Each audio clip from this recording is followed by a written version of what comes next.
August 15ರಿಂದ ವಾಹನ ಸವಾರರಿಗೂ full freedom.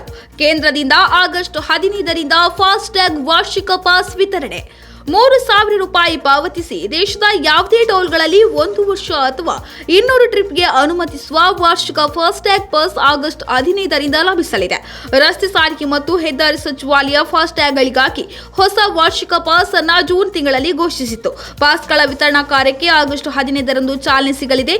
ಈ pass ಇದ್ದವರು ಖಾಸಗಿ ಕಾರುಗಳು, ಜೀಪ್ಗಳು, ವ್ಯಾನ್ಗಳನ್ನು ಗೊತ್ತುಪಡಿಸಿದ ರಾಷ್ಟ್ರೀಯ ಹೆದ್ದಾರಿ ಮತ್ತು ರಾಷ್ಟ್ರೀಯ ಮೋಟಾರು ಮಾರ್ಗ ಶುಲ್ಕ ಪ್ಲಾಜಾಗಳಲ್ಲಿ 1 ವರ್ಷ ಅಥವಾ 200 ಟ್ರಿಪ್ ಹೋಗಬಹುದು. ಪ್ರತಿ ಬಾರಿ ಟೋಲ್ ಶುಲ್ಕ ಕೊಡುವುದು ತಪ್ಪುತ್ತದೆ. ವಾರ್ಷಿಕ ಪಾಸ್ ಆಗಸ್ಟ್ 15ರಿಂದ ಜಾರಿಗೆ ಬರಲಿದ್ದು, ಟೋಲ್ ಬೂತ್ಗಳಲ್ಲಿ ಕಾಯುವ ಸಮಯ, ದಟ್ಟಣೆ ಮತ್ತು ಸಂಘರ್ಷಗಳನ್ನು ಕಡಿಮೆ ಮಾಡಲು ವಿನ್ಯಾಸಗೊಳಿಸಲಾಗಿದೆ.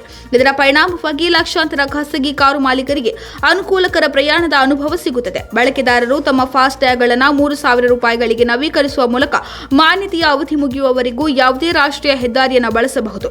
ಈ ಪಾಸ್ಗಳ ಮಾನ್ಯತೆಯ ಅವಧಿ ಮುಗಿದಾಗ ಬಳಕೆದಾರರು ಪ್ರಸ್ತುತ ಫಾಸ್ಟ್ಯಾಗ್ ವ್ಯವಸ್ಥೆಯಂತೆ ಅವುಗಳನ್ನು ರೀಚಾರ್ಜ್ ಮಾಡಬಹುದು.